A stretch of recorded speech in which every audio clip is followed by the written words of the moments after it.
This episode of Wonder Buzz is brought to you by Kentucky Derby Name Generator Pro, the AI-powered naming engine trained exclusively on 151 years of unhinged Kentucky Derby horse names.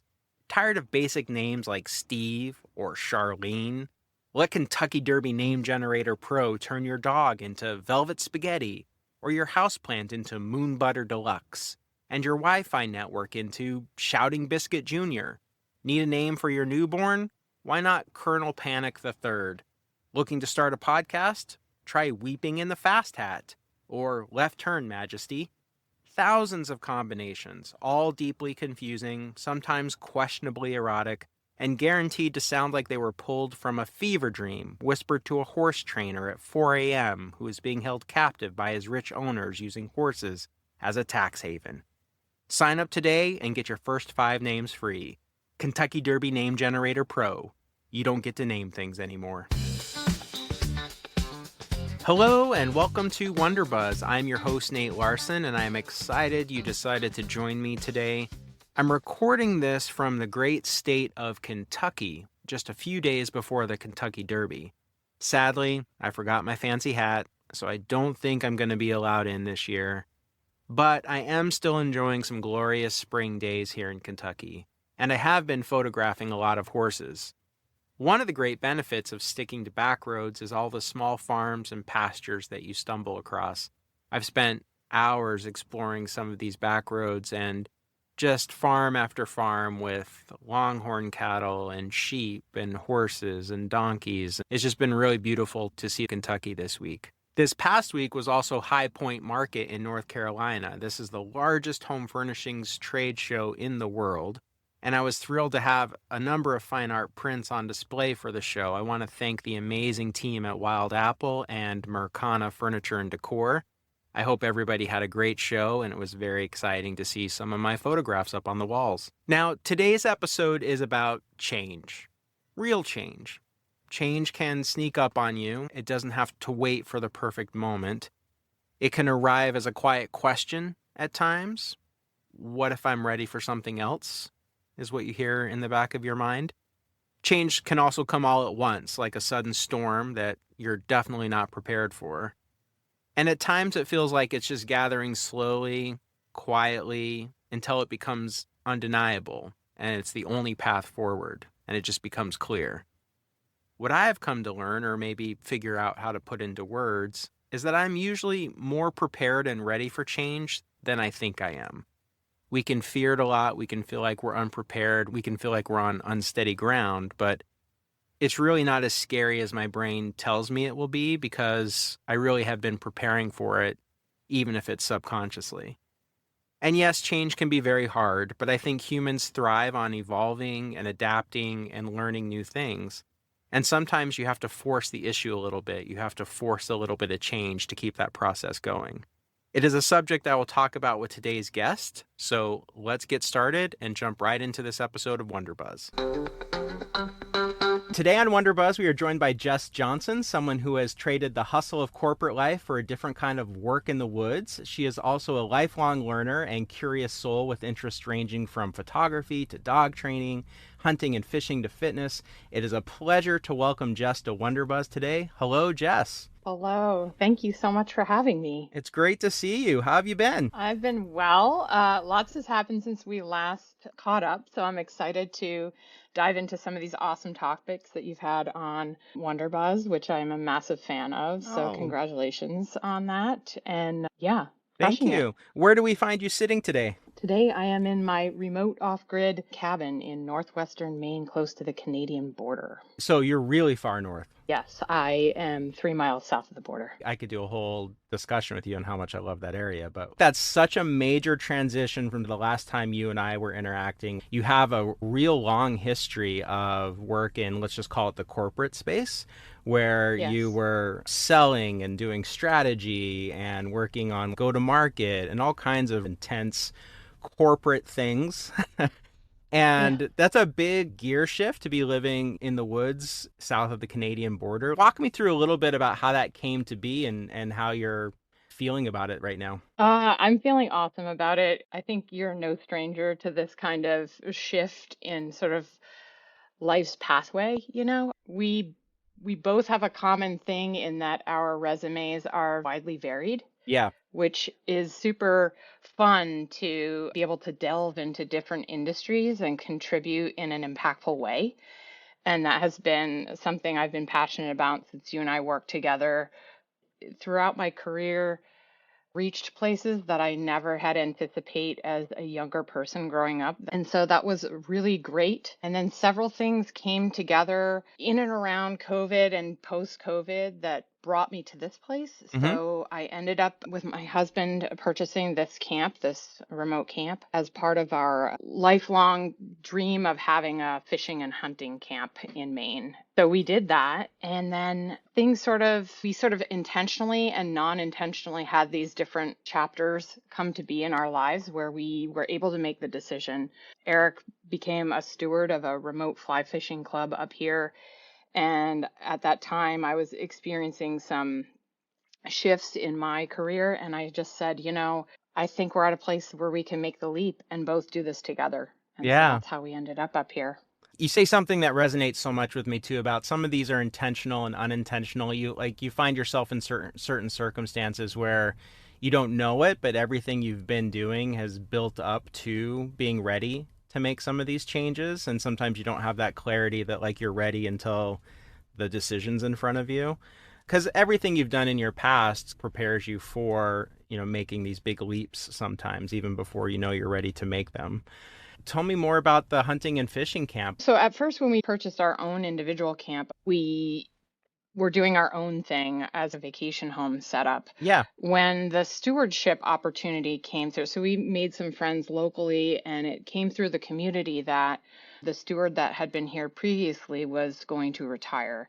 And my husband, had been growing up going to Katahdin Lake Wilderness Yeah. camps at Katahdin Lake and doing ice out fishing with his dad since he was 10 years old. He'd go up there every year. And at one point, he had the opportunity to be a steward of that camp, but had young children at the time. And Hmm. so homeschooling them from that sort of location wasn't in the cards. So this was an opportunity for him to do his dream job. And I felt like I was just coming off the velvet rope of my dream job. So it came together and it was just like perfect timing. It's the oldest private fly fishing club, all catch and release in the US. There's not a lot about it online at all because it's intentional, but it's a very vast, conserved swath of land in Northwest Maine with native brook trout and the headwaters to the Kennebago. So it's all conservation minded individuals who recreate here, kind of the digital detox kind of vibe where they can step away from corporate for a bit and come and recreate. But more about the leap, it was just, how you go through this thinking process where you're like, am I giving up this body of knowledge and experience that I have? And should I be monetizing that further or doing more Right. impactful work?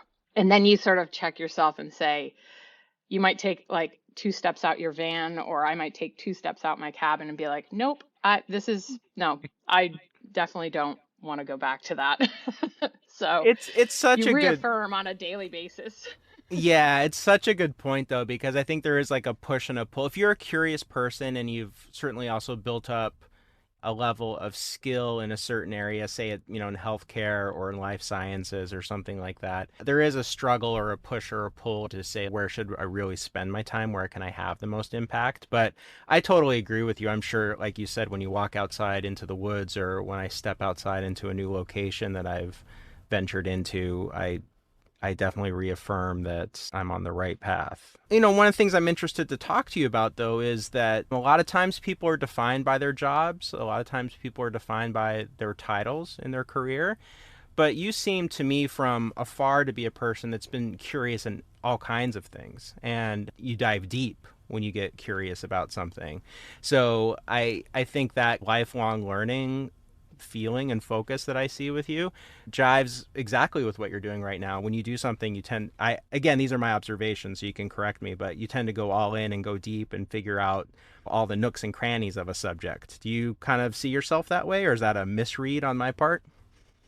No, that's spot on. And in fact, I've been told that throughout my life. So Well, it's if I start something, I finish it, and I yeah. really I try to do my best. So, What are some things that you've like been curious about that you've really gone deep in? well, it started with my military college experience at Norwich, and I was interested in serving in some way. And as a type 1 diabetic, I realized once I was there that I could not commission as an officer in the military. So that's when I decided to do my government contract work. And that's how I started my career in working sort of in a corporate slash military environment. And then I transitioned to healthcare, which is where we reconnected, and we did a lot of interesting forward leaning things in that space. I continued on that theme through genetics, genomics, and real world data, serving personalized medicine and real world data for drug discovery, rare disease, and therapeutic advancement. And then now I'm doing this. On the fun side of things, I've always been interested in gardening, Yeah. photography, and then also I trained my own diabetic alert service dog who traveled through corporate and healthcare conferences and stuff with me. So that Uh, was an interesting journey as well. For people who have no idea that these types of dogs can be trained for this type of work, tell us about what this kind of companion dog can do for type 1 diabetics. The way I encountered it was I actually stumbled across this woman, Sam. She's a good friend of mine now. She runs Corey the Canine. She started a business to teach service dogs for PTSD, diabetes, and other things. And interestingly enough, it's scent based, somewhat like a hunting dog. Okay. And you basically work with what cue you want them to present to you if they sense a high blood sugar or a low blood sugar. And you wear a small piece of rag against your body and you keep that in a Tupperware for a couple of weeks, and Yeah. you reward them when they find it in the couch or up your sleeve or in your sock. And then they start to catch on that when you smell a certain way, they do the cue and they alert you. The dog is essentially able to sense through smell spikes in blood sugar. Yes. That's incredible to me. I don't know why that people are probably It's listening to it's this going like, of course. the incredible part is the trends that they can catch before the technology. So when you and I worked together, I didn't have a closed loop system like I do now with an insulin pump that's attached to my CGM or that Yeah. can be read by my CGM. So I, of course, was doing finger pricks all the time and trying to figure out like what my numbers were before I had meals and stuff and all of that stuff from back in the day. Well, it's interesting because she can actually catch on before the technology, which has about a 20-minute lag, which is kind of neat. By the way, I should say she's very portable. She's an 8-pound miniature pinscher, so she is not your Labrador Retriever or Shepherd or Doodle. Are certain breeds better for that particular type of companionship with type 1 diabetics than others, or really is it more about the training that you were describing more than the breed? I can't speak on behalf of anyone who needs a service dog for diabetes, but I can say that for me personally, I had her sort of assessed by Okay. my trainer Yeah. at Corey the Canine. There's more to it than just the ability to smell really well. There's Right, all those right. companionship components. So one of the biggest challenges I had, I don't even know if I'd call it a challenge. It was just a shift of my rhythm of my day changed dramatically when I started living on the road full time and trying to be very intentional about exploring nature more full time, and just the whole rhythm of my day changed. I'm wondering if you've had a similar experience where you feel like there's this transition into a whole nother rhythm in your day. If and that question may not make sense. Maybe you have different words for it, No, but it makes perfect sense. And I was just thinking about the last episode of your podcast where you mentioned staying still long enough to see a cloud cross the horizon. And for me, that really resonated because with this lifestyle that I have now with hunting, it's very much a similar vibe mm-hmm. where you have to sit still and observe nature and you have to be present in your mind. You can't just be thinking about that discussion I had the other week with that person or this task that I need to get done or this other thing, because then your eyes sort of glaze over and you're not really sharp and looking very specifically at nature. You have to be very in the moment and looking at nature the whole time without any distraction of other thoughts. So it's almost spiritual in that way. So and then your day unfolds. I mean, I find oftentimes that I don't know what day it is, and I love that. I love having to check to see what day it is. It's just this sense of peace, which I think is something unique about nature or being in nature that Yes. I don't find anywhere else. And that's something that is almost addictive in a good way for me, of looking for those experiences over and over again. Do you have a particular place or type of environment that you love to be in the most? Or is there a season that you look forward to the most? These past couple of years, I've just been celebrating each season. So the Yeah, season up in Northwestern Maine is very short in terms of right, warmth. right. So just, I mean, a couple of months ago, we went in to check on the remote camps to make sure that they were safe and people weren't getting in with snowmobiles or whatnot. We went in to check, and I remember feeling really shook at how much snow there was in there, and how without snowshoes, how severe or detrimental it could be. There were 30-foot drifts in there, and they were up to the tops of the buildings, and we were going in to make sure that the roof loads weren't too heavy.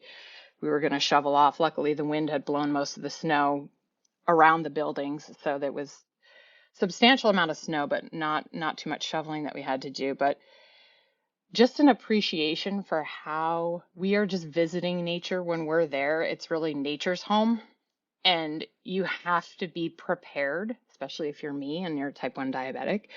You have to be prepared at all times for nature to just own its own home. And that could be weather, that could be animals, which you've come face to face with recently, I understand. And it could be, many factors of things, just not being careful while stepping over a rock or something. So I've become much more mindful about preparedness, but I love all the seasons. I've just really become more comfortable. At first, I was a little hesitant about one of the severities, but I've kind of understood that if you're prepared and you've thought things through, you're just really in a bubble in that space, really just enjoying it. That respect for the environment that you're in is also part of that being present that you were talking about earlier, being aware of your surroundings, being aware of where you're putting your feet or where you shouldn't put your feet. So those kinds of things Right. tune you very quickly to being awake, which I think is another special thing. I know photography is something that you're very interested in, Yep. and something that you're exploring. Nature and photography for me are very tied together, and I always see it as a different way or a new way of seeing things.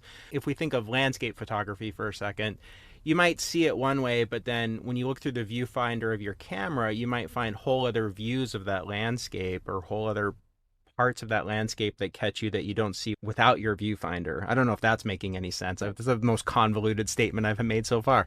But I'm just curious what your thought is of how you use photography to view the world a little bit differently. So I am at a very fetal level of experience in terms of photography. Yeah. I got my camera set up last year, and we can probably do a whole session just on cameras alone.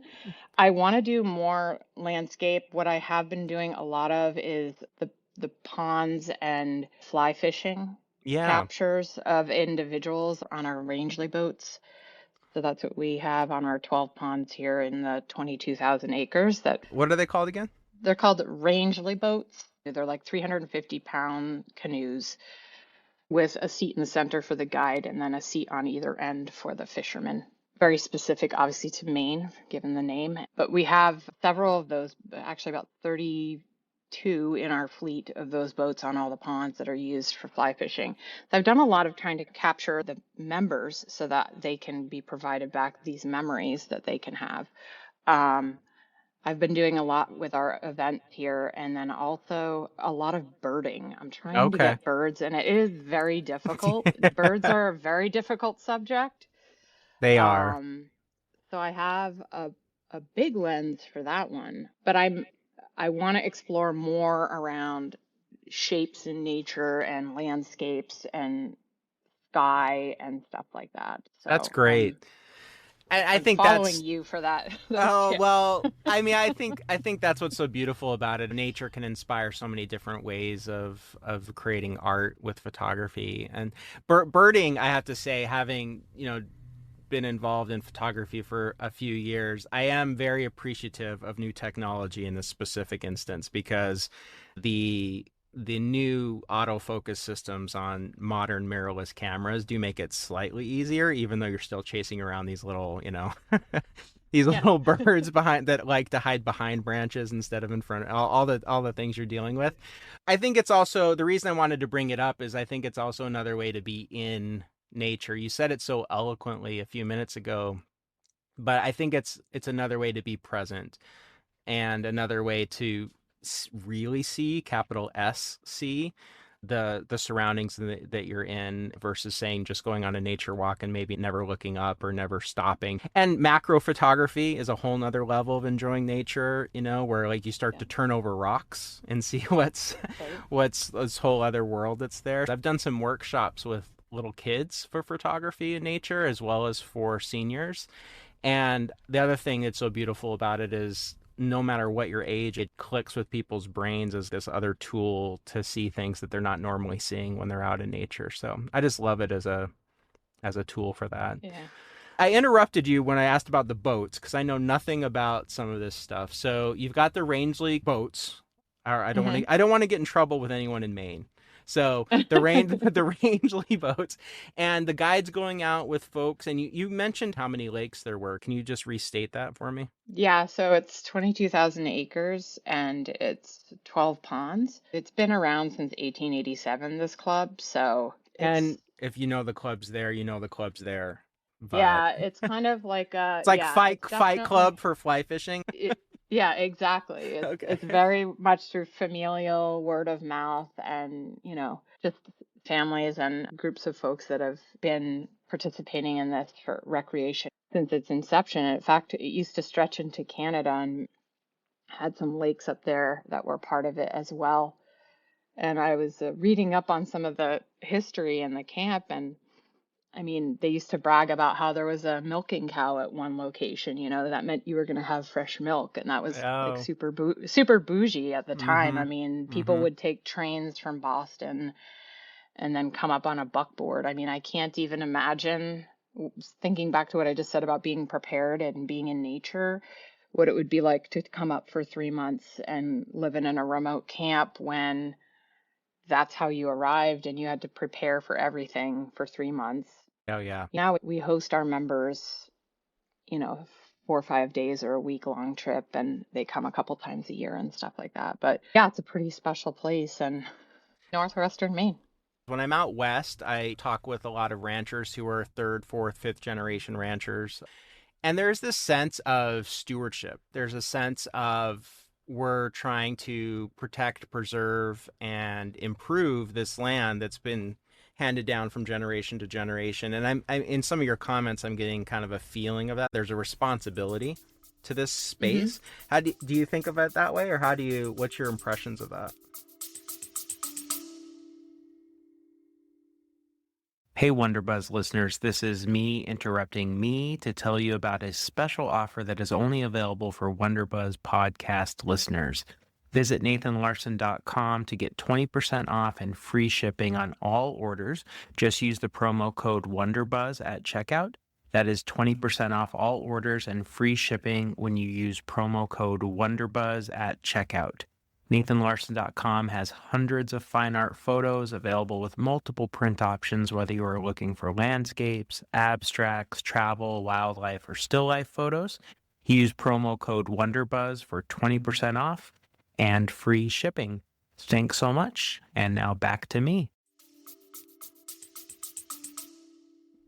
There's a lot of forestry that happens, and I think there's a little bit of a stigma on forestry. I think it's really important to keep the forests healthy through, sustainable forestry practices that allow the new growth to come up. I mean, we've all heard about the forest fires in Canada and how horrible it can be if huge tracts of land end up over congested with broken dead wood and it becomes tinder, and so it can become very dangerous as well. So I think forestry is a important part of the conservation effort. We're doing a lot with some of the colleges in Maine in the biology and the entomology of the in studying the ponds and the health of the fish. and understanding by layering that data year over year to understand how they're remaining healthy and what we can do to combat some of the things that we've created, like global warming and so forth. So we're those are just starting in the past couple of years. So it's interesting to see those data coming out. I was just in Kansas for a few weeks. I happened to be there during prescribed burn season, and there's this regular schedule of prescribed burns for the tallgrass prairies for similar reasons. It reinvigorates growth, but also lowers the risk for potential prairie fires. I'm always struck when I'm in planned logging, planned burning about that stewardship component. It's undeniable that we've had an impact on the nature around us, and because of that, I think we have a responsibility to therefore care for it as much as possible. I mean, we've invaded in some ways all these spaces.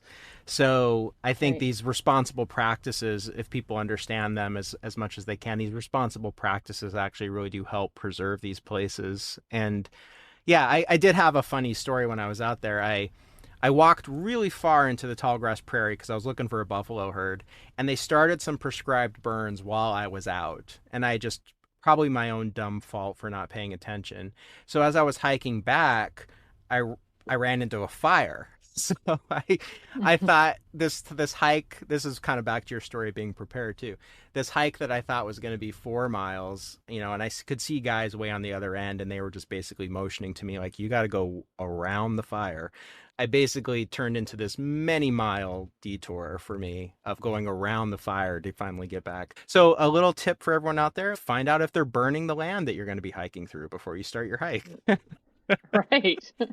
It's always a good note. Out there and do those hikes. Yeah, do those hikes. Just be aware of the fire parts. I would encourage people to explore Maine and Vermont and New Hampshire. I mean, these are my beloved states that obviously you're very familiar with these states also. I do have bucket list places that I do want to go see. Your talks are helping me understand some of those cool places where I really need to get to be. But in terms of Northwestern Maine, so much of Maine in the northern sections is super rural or not habitated at all. That's protected. That is great hiking. I mean, if you think of Maine, you've got the coast, you've got cool cities like Portland and others, and nubby places to go, and then you've got these cool lakes and ponds throughout, and then this sort of vast wilderness up on the top edge. So there's, depending on what mood you're in, there's so many different things you can see and do in Maine, and I would suggest looking into the places where you can go hike, ice fish, climb, bike and run and all sorts of stuff. I don't think people realize how big and how diverse Maine is. And it starts to be Western sized as far as states go. And just your description's so perfect because you have the coastline and these wonderful cities. But this northern part of Maine, to me, I feel like I've just scratched the tip of exploring that area. And do you have a favorite state park or national park or wildlife management area or anything up there that you would recommend people look at? I definitely would say Katahdin and the Allagash. Yep.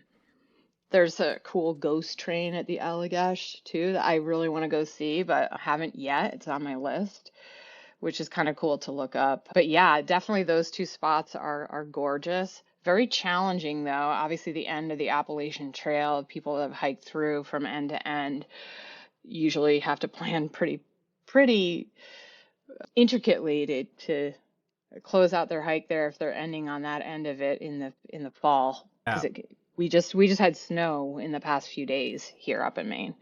And I just for everyone who's listening to this, we're in May, so just snow in May in Maine. That's what we're talking about.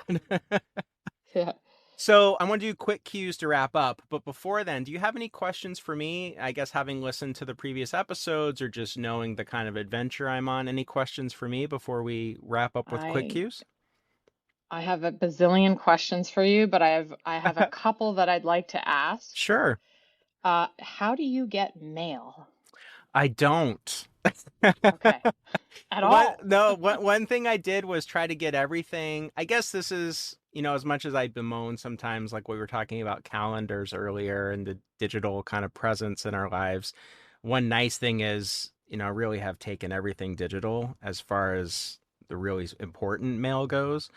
And then I have had things delivered to UPS stores or drop boxes or places like that. One thing I did find out and I have used is you can forward mail to most post offices and just get general delivery mail sent to a post office. So I've done that a few times as well. But what I really try to do is just avoid needing to receive any mail. That was my So it's just, biggest goal. if you have a planned mail, it's kind of like the Appalachian Trail hikers. You have to kind of Yes. like, It's like a full planning. Like if I want to receive yeah, a letter, I have to do a whole bunch of planning to receive a letter. Yes. It's true. okay. Okay, next question. How often does Van Halen get a bath? Oh gosh, that's such a good question because I feel really bad right now because it's so dirty. So I start to feel very sad for my van when I haven't been washing it. The worst stint I did was probably the Alaskan trip, and I didn't get to wash it for months. And the roads up there, just because of how they're constructed and maintained, it really did a number on the van. So those were probably the darkest days for the van being dirty. But in general, I try to wash it every couple months if I'm around civilization. One handy thing I found is the big truck stops, the Yeah. big semi truck washes will let vans and RVs go through. And they're usually pretty happy to see you because it takes them 5 minutes to do your van versus a semi truck. So I'll go through those every once in a while, and that's like a spa day for Van Halen. It gets the Right. full treatment of 5 pressure washers on it at once. So, but yeah, you're catching me on a day when the van is looking pretty bad. So you're reminding me I should probably wash it this week. I was detailing my Tundra to Wonderbuzz the other day, and it Oh, occurred to me that I needed to ask you that question. yeah. I try to keep it looking somewhat decent. It is my house. Yeah. All right, Yeah. let's do quick cues. So this is 10 questions I've Quick. written. You're not going to answer all 10 of them. I'm just going to ask you to give me a number, and I'm going to read to you one of the very random questions that I've written, and we'll see what your quick answer or hot take is on it. Super. I'm going to try to pick numbers others haven't. Okay. Let's go with 1. All right. What song or album always helps reset your brain? A go-to track if you've got one. It has to be a Van Morrison track. Oh, a Van Morrison fan. I like everything except polka and death metal. So, I mean, the range is wide open. I love that. I have very eclectic music tastes as well, but I like that you've put some boundaries on it. We're not doing polka, we're not doing death metal. Everything else is fair game. Yep. I love it. Okay, give me another number. How about 4? Okay. If your life had a trail name, what would it be? Do you have a name that would describe the trail that you're on right now? It would be the long way there.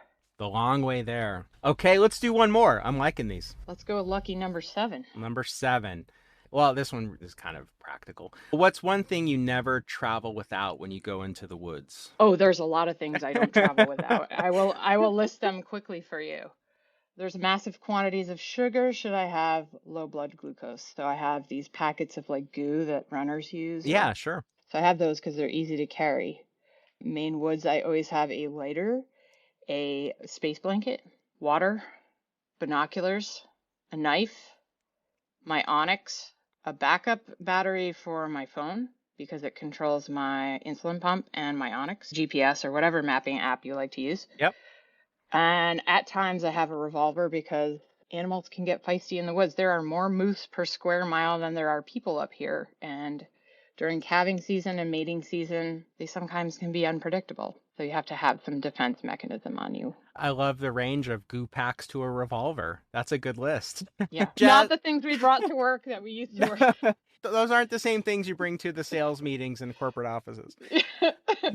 Well, Jess, thank you so much for taking some time to chat with me today about this transition to the woods in Maine and this new, wonderful adventure you're on with the stewardship and management of this private fishing and hunting preserve. It's just an amazing trail that you're on, and it's really good to see you and talk to you again. Good to see you too. All right. I loved it. Thanks for joining me. You're welcome. Take care. Thanks for joining me on today's episode of Wonderbuzz and listening to a story about transitions, changes, and the power of the natural world to keep you awake and aware. And thanks to Jess for her time today. I plan to find my way to this 22,000 acres and 12 ponds, and I will report back. If you would like to hear more WonderBuzz episodes or see my photography, head over to nathanlarson.com. If you're looking for a curated slideshow of people pretending everything's fine while the planet burns, follow me on Instagram at nathanlarsonphoto. Of course, I would love to hear from you. So email questions and comments to podcast@nathanlarson.com. And please rate and review this podcast. It is the best way to help people find it. Check out the show notes for a link to support the making of the podcast. Every little bit helps. Keep exploring, stay curious, and I'll see you next time on WonderBuzz.